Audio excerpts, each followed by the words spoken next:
Hey there, Cheese here, and welcome back to the Mega Man 5 Kirby Challenge. The boss of this stage is only weak, well aside from Beat of course, is only weak to the gyro attack, so that's what I'm taking here. And boy oh boy was this ever the hardest stage in the challenge. 20 attempts.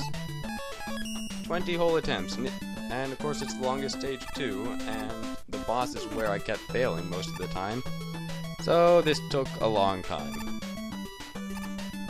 You can get through a lot of it without firing, of course, but there's some parts where you basically need, if you're not willing to like be frame perfect with everything and super tricksy, to just have to decide between either tanking damage or using up more precious weapon energy.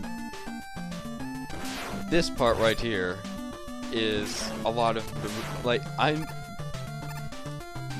this is the reason I couldn't use Charge Kick on this stage, because I'm not sure I could make some of these jumps with just invincibility. Like Charge Kick only does 1 damage to this boss and others that are weak, that are affected by it in the fortress stages, so I'd have to conserve all my ammo, because, you know, why bother putting decent amounts of weapon drops in the fortress stages, right? That would be too sensible. But yeah, I don't think I'd be able to abuse invincibility enough to make it across those platforms that that the cannons are sitting on and wider than.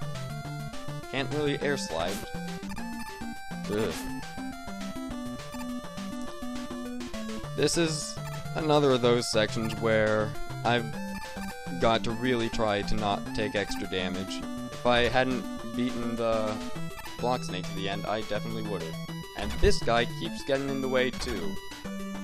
The part that's coming up next is not the easiest. Oh, no, it is the easiest, I just have to wait for a while.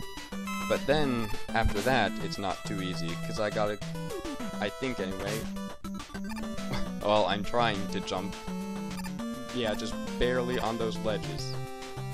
Again, not the easiest. And then after all that, of course, it's the hardest boss of the first 4 stages.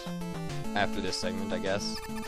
Because, like, I know there's supposed to be a good way to lock him in a pattern where he can't hurt you if you time your jumps right when he's directly in front of you.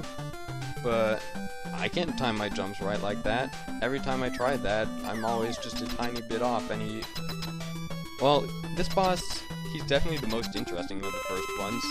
He's got 2 ways to attack. He can fire that volley, and when he gets close enough, he can fire that 3-way shot, which stuns you in place. This is the pattern you're supposed to be able to lock him in, but the thing is, he can aim it, so if you jump a tiny bit too early, you get hit.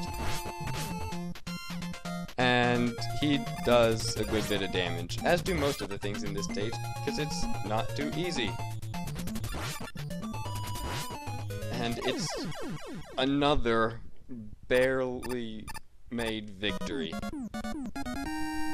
That happens way too often, but I beat the stage in the end, and that's all that matters.